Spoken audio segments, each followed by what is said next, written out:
ശ്രുതിസ്മൃതിപുരാണാനാം Aalayam Karunalayam Namami ഭഗവത്പാദശങ്കരം ലോകശങ്കരം. Respected Professor Hosken, Chair of the Department, Dr. Anand Mishra, the Coordinator, the fellow Sanskrit teachers and other teachers of the department, beloved research scholars, PG students and undergraduate students of this esteemed university.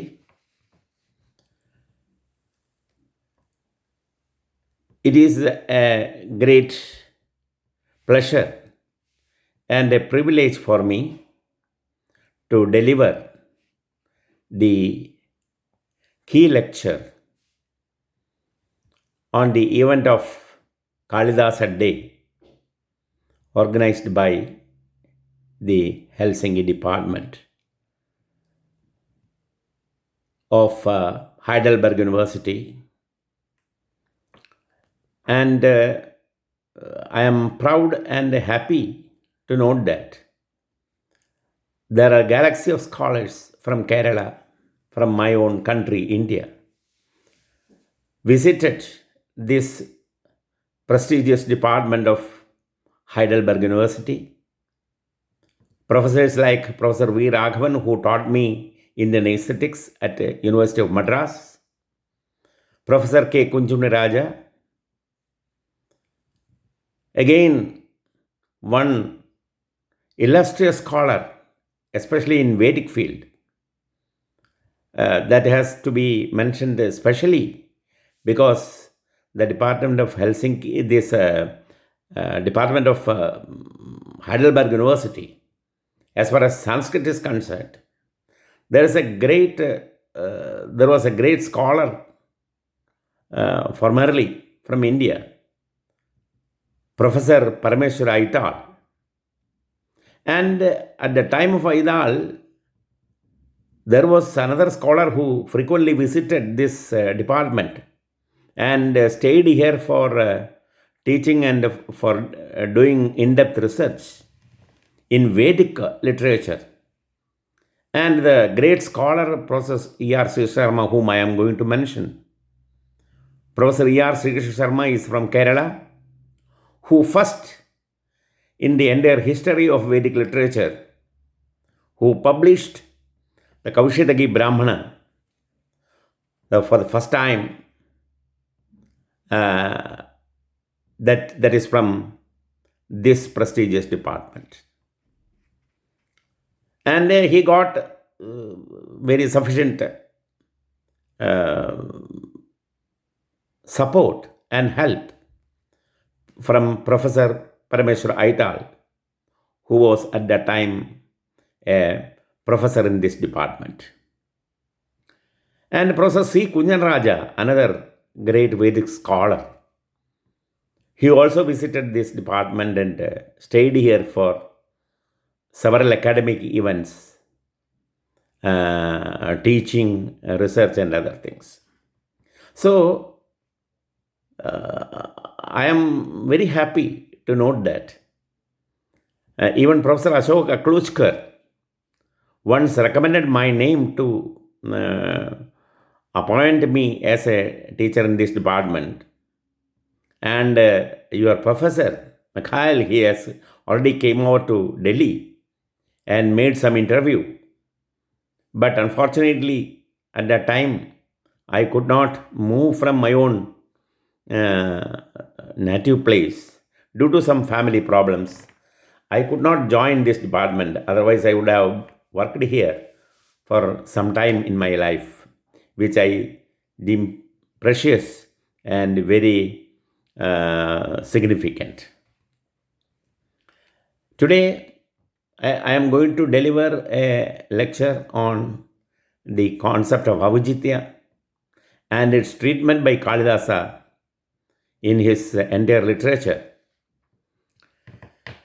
To you know that this is this day is convened as a, or rather considered as a day of Kalidasa. So I would like to discuss some of the aspects of the concept of avijitya, the theory of propriety, and its treatment of Kalidasa at length as the soul of the poetry. More than Rasadhwani, Kalidasa considered avijitya as the main content of the main crux of a poem, and as theorized by Kshemendra.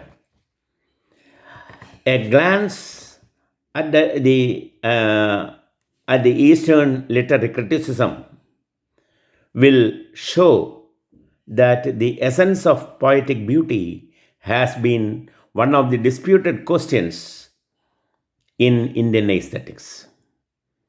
The Alankarikas in Kavya, the Alankaras in Kavya were considered by Bhamaha, Dandin, etc., as the essence of poetry.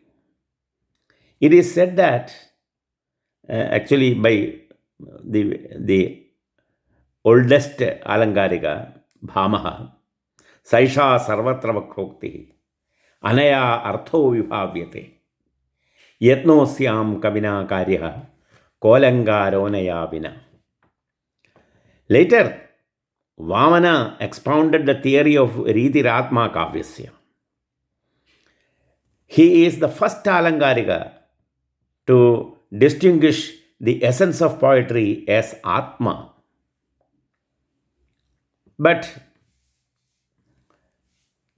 he is even Vamana who expounded the Atma theory.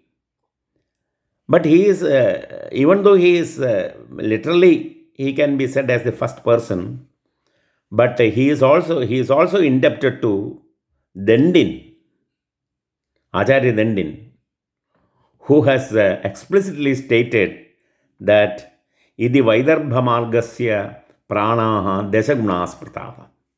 Here Dandin used prana. The word prana is in the sense of Atma. After Vamana, Kundaka expounded the theory of Vakrokti. He theorized that Vakrokti hi Kavya Jivitam.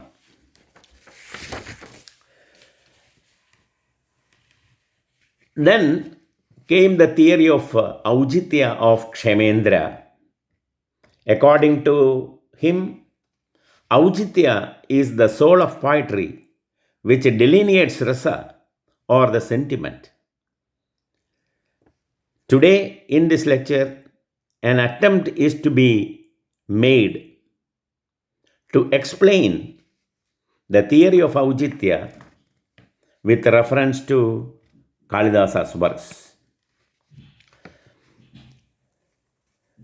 References to Aujitya is found even in early works like Bharada's Natya Shastra. In the verse of Bharata, Vayonurupa Prathamastu Vesho, Veshanurupastu Gati Pracharaha, Gati Pracharanugatam cha Pathyam, Pathyam tu Rupobhinayascha Karya.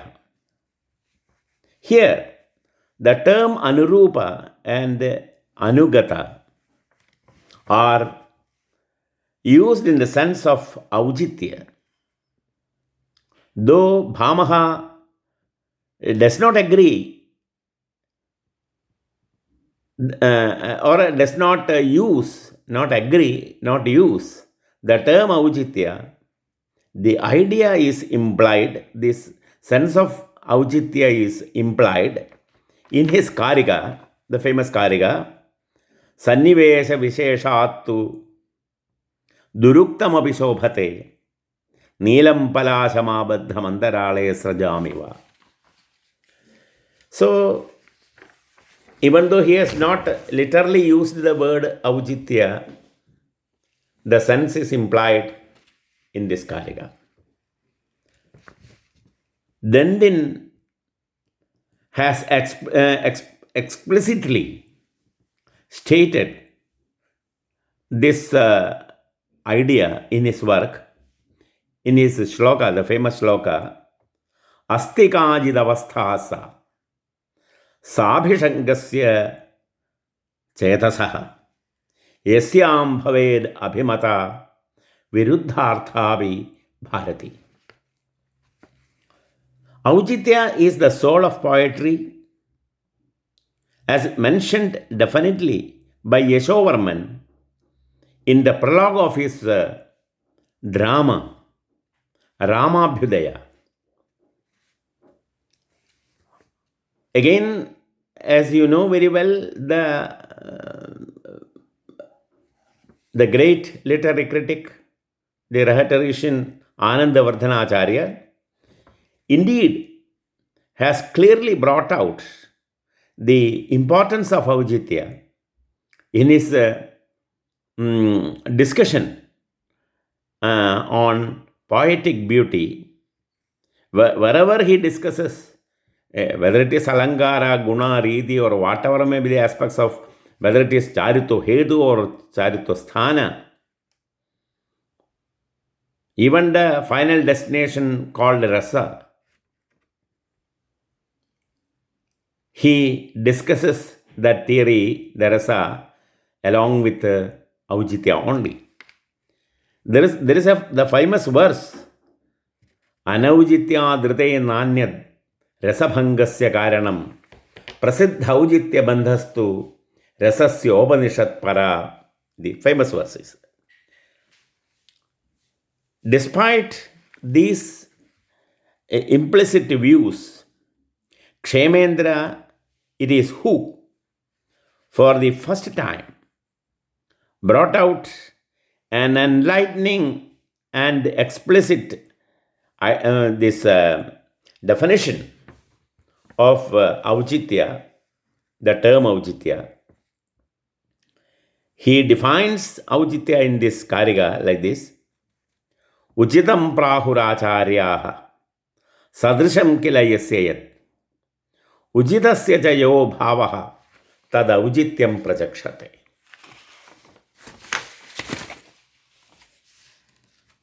Here, the word sadrisha is used in the sense of propriety, not in the sense of similarity. It is, in a sense, it is to be discussed. In a sense, the entire discussion on Aujitya in Kshemendra's work, Aujitya Vichara Charcha, centers around the concept of Dhvani.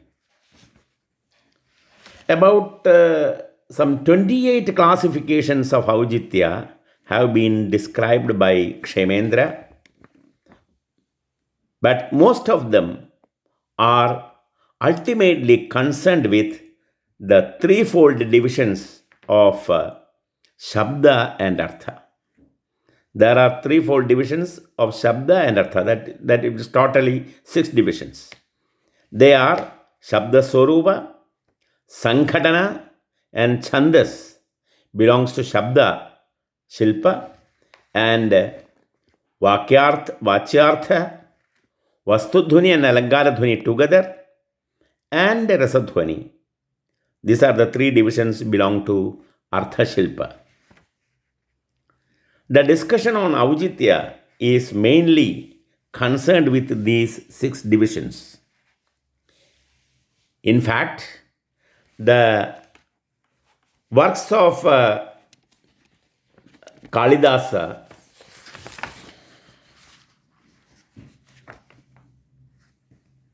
are praised for their Aujitya Diksha. Aujitya, which the poet has skillfully employed in the choice of words, meters, and the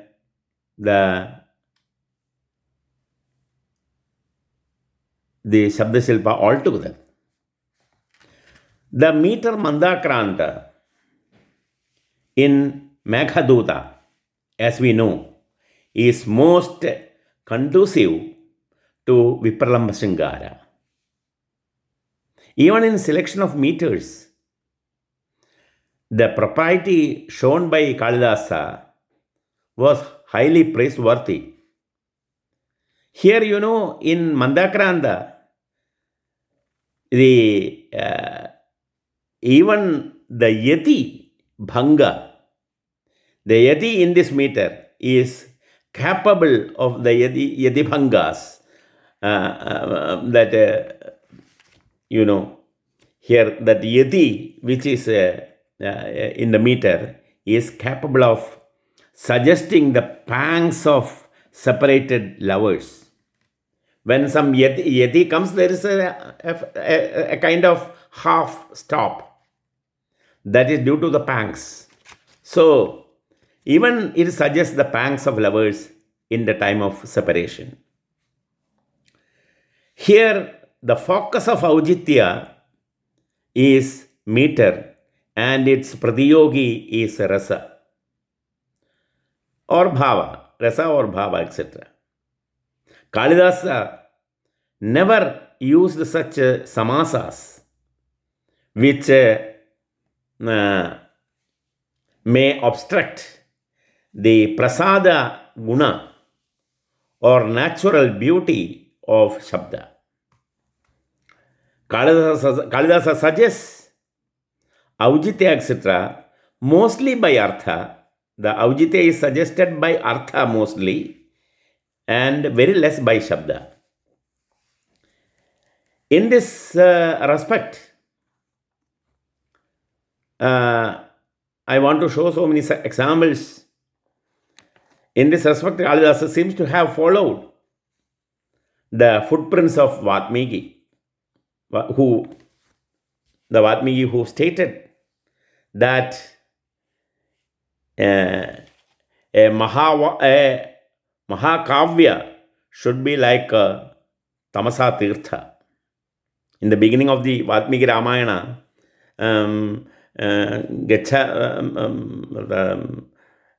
Dehi me valkalam tata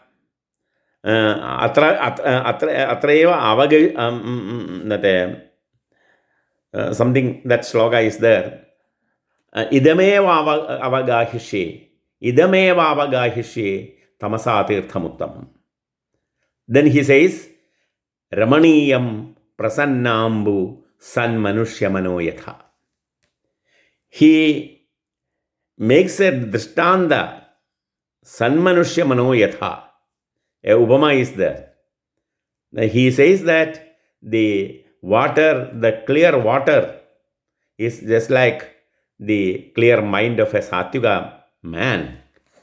And he says, Ramaniyam prasannambu sanmanushya manoyatha. The Shabdas, so in the Tamasa river, in the Samasa Tirtha, Vatmiki visualizes the great, what we call the soul, Sri Ramachandra, as his hero of the story of Sri Ramachandra, the hero of the Ramayana story. The Shabda Surupa itself consists of Prakriti, Pratyaya, Vakya, Prakarana, and Prabandha.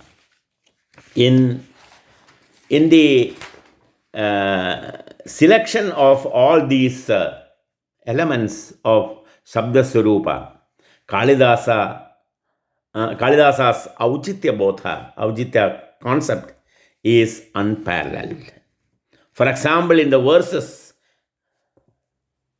Avajita Beli Pushpa Vedi sammarga daksha niyamavidhi jalanam berihisham jopanetri girishamupachachara pratyahamsa sukeshi niyamita parikheda tachiraschandrapadi.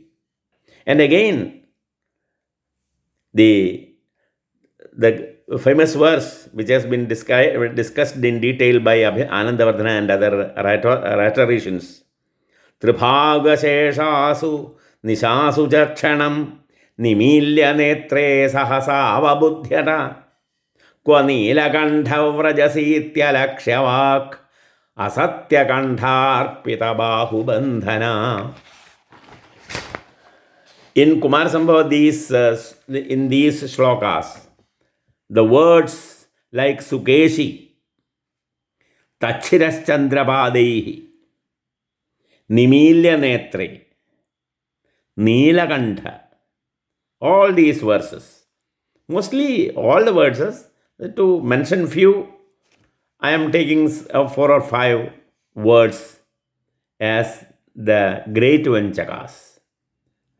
And they have all these words, they have Vanchakatva, suggestiveness, which is so appealing to a Sahridaya. Even the Upasargas, not only the Prakriti Bhaga, Prakriti Pratyaya, the Upasargas even in these verses like Upa, Pari, Su, etc. are most appropriate to the rasa and bhava, etc. Mostly connected with emotions. They are well competent in suggesting these mental emotions, these even upasargas. Again, Umapi Neelalamadhyashobhi Visramsayanti Navakarnikaram Chakara Karnachyuta Pallavena Murdhna Pranamam Vrishabhadhvajaya. Of this Kumar Sambhava verse, in this shloka, the Prakriti Uma and the Pratyaya Nich in Visramsayanti, the Nich Pratyaya in Visramsayanti, respectively suggests the beauty and outsukya of Parvati. These are interconnected. Again, the entire Vakya in the verse, the famous verse from, I am quoting from Shakuntala, Abhinava madhulo lupastvam tatha parichumbya chuta manjarim Kamala vasati matra nirvruto madhugara vismruto syenam katham. In this verse from Abhijnana Shakuntala, this shloka is most powerful in the entire Vakya. I am talking about Vakya. Prakriti, Pratyaya, this what we call Pada, Vakya and like that. Pada is over, now I am talking about Vakya. The entire Vakya of this verse is very competent in suggesting Shakuntala Vismarana. The theme Shakuntala Vismarana, forgetting Shakuntala, is being well suggested by this verse. The Prakarana Ujitya, then after Vakya, Prakarana comes. The Prakarana Ujitya, the propriety of context, can be seen even in the prologue of the drama Abhijnana Shakuntala. The Vismarana and Smarana of the stage manager, the Sutradhara, suggests very well the entire theme of the drama. See, Kalidasa, how he is using this Prakarana Ujitya very beautifully.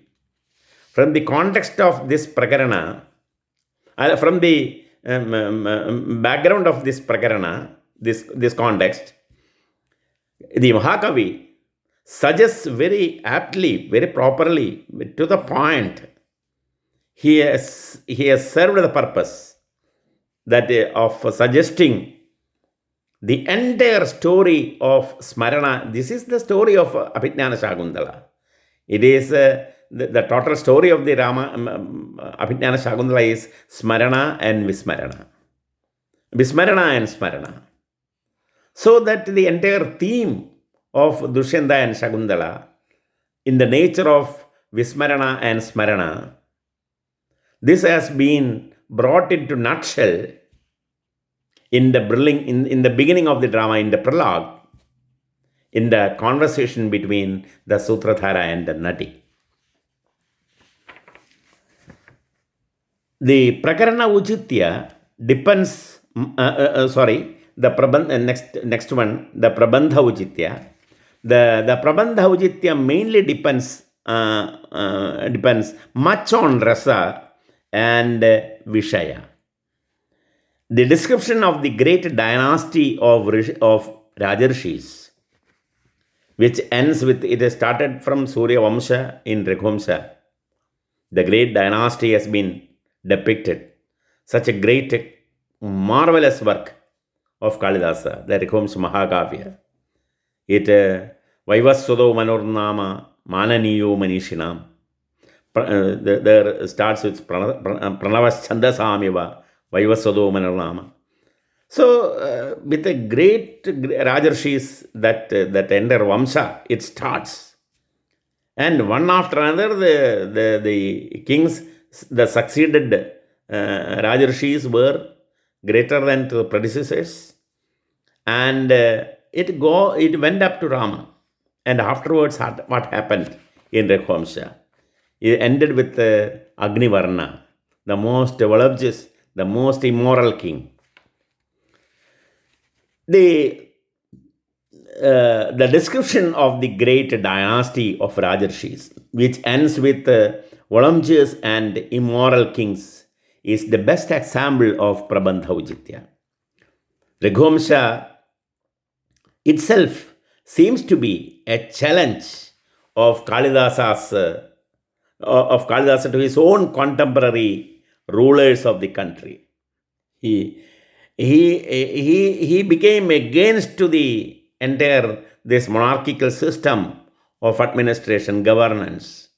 And he is the first poet among writers in the world.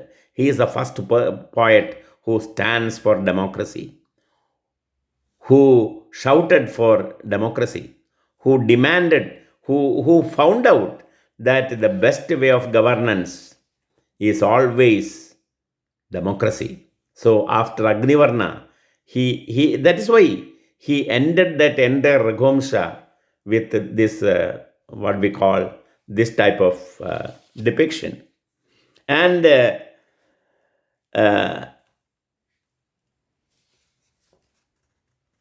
this Mahakavya, the Raghuvamsa, suggested very well through Prabandha Dhwani that the democracy is the only solution, way out for good governance in the world in future. Now to discuss Artha. We know that it is of two kinds, Avichitra and Vichitra. Artha is divided into Avichitra and Vichitra. Avichitra is Vastu and Vichitra is Alankara. The former is Vastu and the later is Alankara. And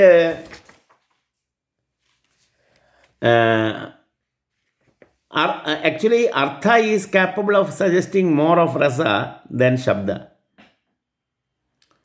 When the verses, I want to quote so many, when you quote from Kalidasa, you have to quote hundreds or thousands of slokas. Mostly all the slokas normally can give some peculiarity, some brightful face, and it is multifaceted.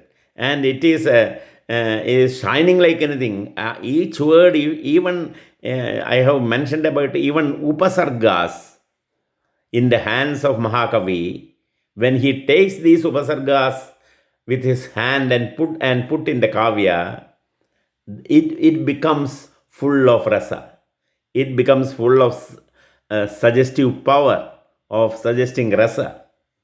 You know the famous verse in the Kumar Sambhava, Madhudvirebha kusumega patre papau priyam swamanuvartamana Shringena cha sparshanimilidakshim mrigim akanduyata krishnasara.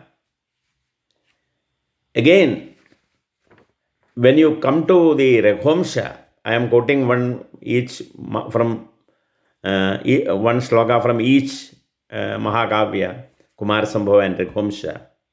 In Raghumsha, in the 13th canto, when Valmiki approaches Sita in that context, Tam abhyagachad rutitanusari kavi kushedma haranayayata nishada vithanda jadarsanotha shlokatvamapadyata yasya shoga. This is from Raghumsha. The Vachyartha here in both shlokas, Madhudvirebha kusumaiga patre, the famous verse from Kumar Sambhava, and Tam abhyagachad rutitanusari, this verse from Raghumsha. Here in these two slokas, I want to mention the Vachyartha is suggestive and Vastu is suggested. Anandavardhana has specially pointed out the aujitya of a poet in using alankara. When he says, he discusses at length in what we call in Dhunyaloka, his master work, in the second Udyota. He discusses about the close association of Alankara and Alankarya, how it should be inseparable. Without Alankara, Alankarya is not there. Without Alankarya, Alankara is also not there. So it is Avinabhava Sambandha.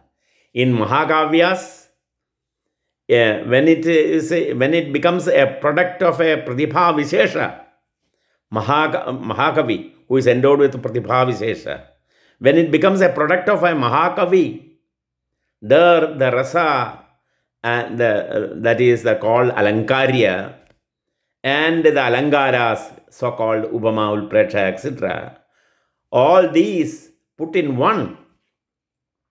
They are not separated. With egenaiva prayatnena. He says, Rasavandihi vastuni salangarani kanichid egenaiva prayatnena nirvartyante mahakave. He is specifically, he mentions that he should be a Mahakavi. Then only it happens. We come across hundreds of or thousands of kavis. These are ordinary kavis. They are not Mahakavis. They cannot do this type of chemistry. This chemistry of what we call the kavya, which becomes inseparable, where rasa and the alankara becomes inseparable, indispensable. It cannot be separated at any cost. So, this should come from one effort, one single effort. This should come out in if it comes out in one prayatna, that is one effort, then surely, certainly, he will be a Mahakavi. That is the theory of Anandavardhana. Rasavandihi vastuni salangarani kanichid egenaiva prayatnena nirvartyante Mahakave. So, it becomes very clear that how we call Kalidasa as Aujiti Dasa Kalidasa. Aujiti Dasa Kalidasa. Kalidasa is a slave of Aujitya. So he serves always Aujitya. That means the servant always serves the master, no? So the Aujitya is the master, and he serves Aujitya, and that is why he has the famous saying, Aujiti Dasa Kalidasa came up. So Kumar Sambhava is a Mahakavya which abounds in Vingyartha. Kalidasa, who has enjoyed the natural beauty of the Himalayas and thus has become identified with it. He conceives Himalaya, it is conceived, or he conceives Himalaya as a poet, and Parvati and Parameshwara are respectively Shabda and Artha. Certainly, the famous verse of Vayu Purana,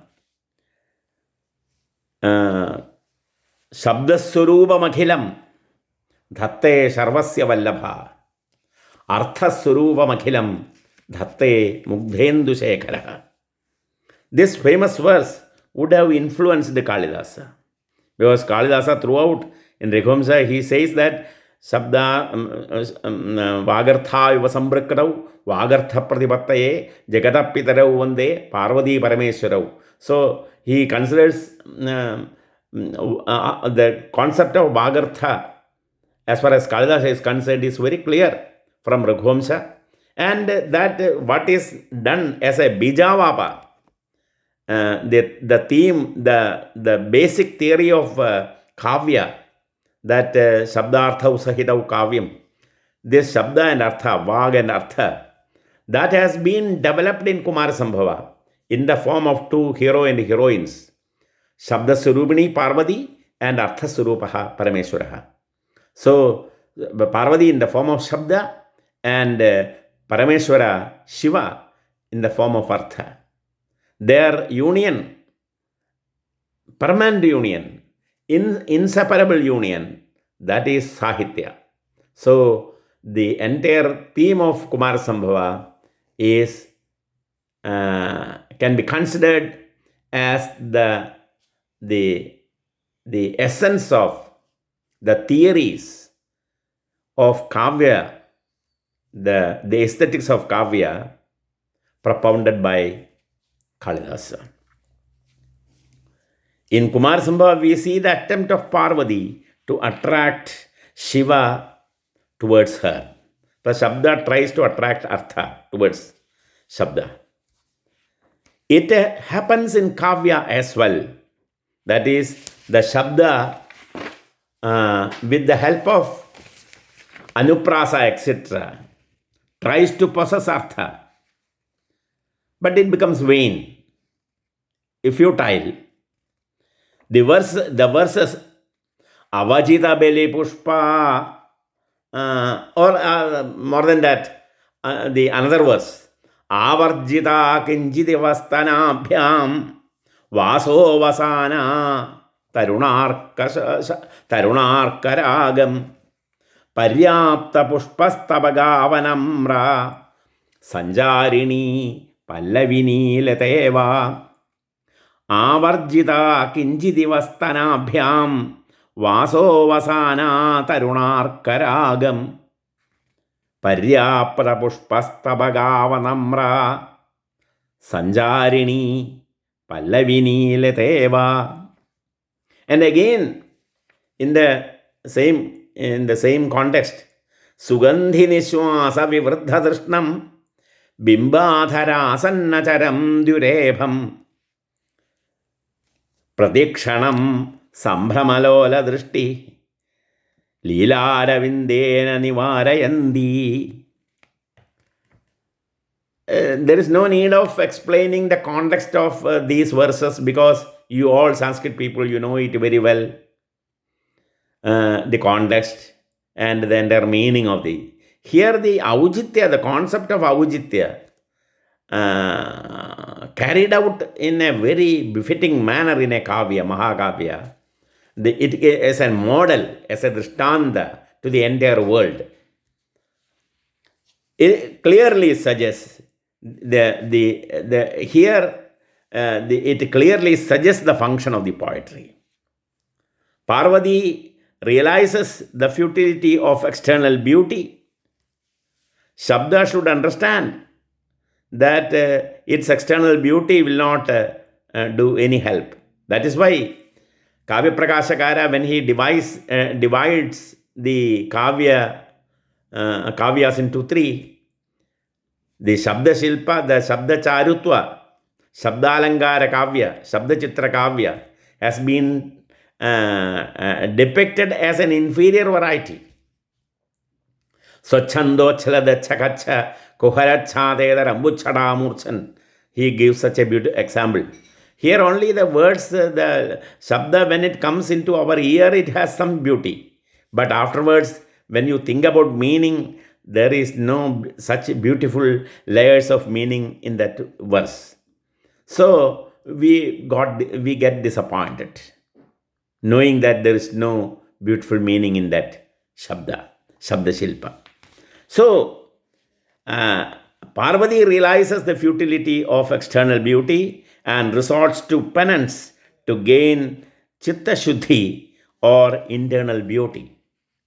Thus, at last, Parvati conquered Shiva by her inner beauty. It is like that. In Kavya, Shabda with the inner beauty, that is in the form of suggestiveness of rasa, conquers artha. Thus, now I am coming to the conclusion. The description of the marriage of Parvati and Parameshwara in the 7th canto represents the blending of Shabda and Artha, and enormous sexual spots in the 8th canto suggests the unique experience of Sahridaya produced by the harmonious blending of sound and sense. Kumarasambhava can be called as an Alangara Grantha, Alangara Shastra Grantha, a Kavya Lakshana Grantha. To conclude, we can go to the extent of saying that Kshemendra developed the theory of Aujitya mainly based on Kalidasa's poetry. Thank you. Thank you for your patient hearing. We can have some discussion. We can have some deliberation on this topic. As I said in the beginning, the great doctrines of Alangara, Vakrokti, Guna, Dhwani, Rasa, all these things are put together. As Anandavardhana rightly puts it, Rasavandihi vastuni salangarani kanichit egenaiva prayatnena. So all these theories are connected with the beauty of the Kavya. Whether it is Charitva Sthana or Charitva Hetu, there is no discrimination, because all these things put together, it becomes indispensable, and it becomes inseparable, and it becomes one, Advaya, one and the same, and it becomes the entire vision of the poetry, entire theme of the poetry, entire theory of the poetry. With this, I would like to conclude. I beg to remain. Thank you to the department of the Heidelberg University for their wonderful arrangement of this Kalidasa Day celebration, and also highly I am indebted to the teachers and the heads of the university for inviting me to deliver this lecture. Thank you, Vanadaval.